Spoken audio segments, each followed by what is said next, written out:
అందరికీ నమస్కారం అండి. నేను ఇక్కడ మా అన్నయ్య ఆర్మీ రిటైర్మెంట్ వీడియో తీయబోతున్నాను. అయితే ఆ ఎగ్జైట్మెంట్లో నేను మంచిగా తీయలేకపోయానని నాకు డౌట్. అయితే నేను షార్ట్గాను తీయలేకపోయాను, ఫుల్ లెంత్ వీడియోగాను తీయలేకపోయాను. సారీ. ఈ వీడియో చూసి ఆదరించండి.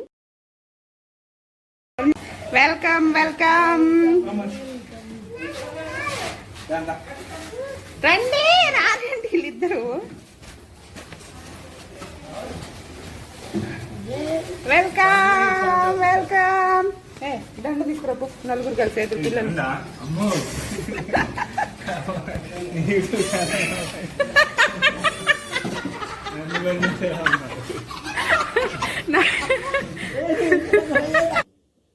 ఇక్కడ మా అన్నయ్య సిగ్గుపడిపోతూ, అమ్మో నీ యూట్యూబ్ ఏమో కానీ నాతో ఆడుకుంటున్నావేంటి, నన్ను ఎందుకు చూపిస్తున్నావు అందరినీ అంటున్నాడు. పిల్లల కళ్ళల్లో చూడండి ఎంత ఆనందంగా ఉందో. పిల్లలు కూడా చాలా రోజుల నుంచి అన్నయ్యని మిస్ అవుతూనే ఉన్నారు. కార్తిక్ కూడా మామయ్య అంటే చాలా ఇష్టం. కార్తిక్కి కూడా సిగ్గుపడిపోతున్నాడు.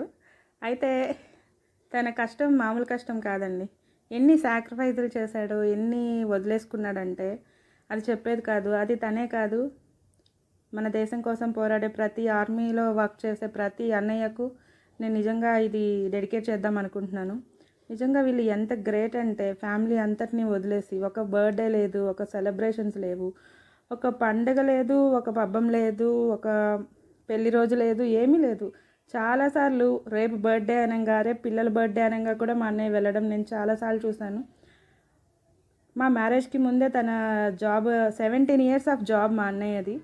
తన వెళ్ళిన ప్రతిసారి మేము ఎంతగా ఏడ్చేవాళ్ళమంటే, మా నాన్న కూడా ఏడ్చారు. నేను అది ఎప్పటికీ మర్చిపోలేను. మా నాన్న కళ్ళలో మొట్టమొదటిసారి నేను ఏడుపు చూశాను అనుకోవచ్చు, తను ఫస్ట్ టైం ఆర్మీ జాబ్కి వెళ్ళినప్పుడు. తర్వాత మిగతావన్నీ చాలా కామన్గా జరిగాయి. మా ఇంట్లో జరిగే కొన్ని ఇన్సిడెంట్స్ వల్ల అయితే కావచ్చు, తను ఎంత మిస్ అయ్యాడు అని చెప్పేసి అవన్నీ నేను చూస్తూనే ఉన్నాను. నిజంగా ప్రతి ఆర్మీ మ్యాన్కి ఈ వీడియోని డెడికేట్ చేస్తున్నాను. అందరికీ ఒకసారి జై హింద్ చెప్దామా? నిజంగా చాలా గ్రేట్ అండి వీళ్ళు. మనం ఇంత హ్యాపీగా ఇక్కడ హ్యాపీగా ప్రతిదీ అనుభవిస్తున్నాం, గడుపుతున్నాం అంటే అక్కడ బోర్డర్లో వీళ్ళందరూ ఉండి చాలా కష్టపడి చేసే నిజంగా ఇటువంటి దానికి మనం గొప్పగా ఫీల్ అవ్వాలి. నేనైతే చాలా ప్రౌడ్గా ఫీల్ అవుతున్నాను. మా అన్నయ్యకి ఇలాగ ఒక ఆర్మీలో ఉన్న అబ్బాయికి నేను చెల్లెలుగా పుట్టినందుకు నేను నిజంగా చాలా ఎమోషనల్గా ఫీల్ అవుతాను చాలాసార్లు. ఒకసారి ఒక వీడియో కూడా నన్ను చాలా కదిలించింది. సో మా అమ్మకి ఎన్నిసార్లు ప్రౌడ్గా ఫీల్ అవుతుందో సినిమా చూసినప్పుడు కూడా, సో నేను కూడా అదే ఫీలింగ్లో కదా ఉన్నాను అన్న ఫీలింగ్ తనకు రావడం నేను చాలాసార్లు చూశాను. అయితే ఇక్కడ మనం గొప్పగా చెప్పుకోవాల్సిన విషయం ఇంకోటి ఉంది. అది ఏంటి అంటే మా వదిన కూడా. సో ఒక వైఫ్ కూడా చాలా ఇంపార్టెంట్ ఇలాంటి టైంలోని. తను కూడా చాలా త్యాగం చేసిందనే చెప్పాలి. అమ్మ నాన్న ఎంత త్యాగం చేశారో తను కూడా అంతే త్యాగం చేస్తుంది. ఓకే ఎమోషనల్ అవ్వద్దు. ఇక్కడ మా అన్నయ్యకి ఇష్టమైన వంటలు ఏవో చేస్తున్నారు. మా అమ్మ ఇంకా మా వదిన కలిసి ఏం చేస్తున్నారో అడుగుదామా? ఏమేం చేస్తున్నారు వీళ్ళు? ఇక్కడ చికెన్ బిర్యానీ అయితే అయిపోయినట్లుంది.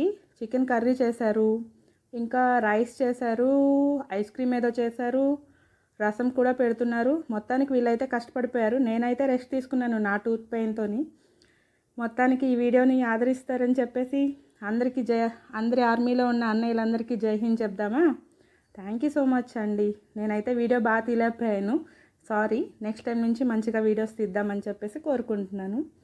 మా అన్నయ్య అయితే భోజనం చేసేస్తున్నాడు. సో ఇవన్నీ వంటలు నచ్చుతాయో లేదో చూద్దాం మరి.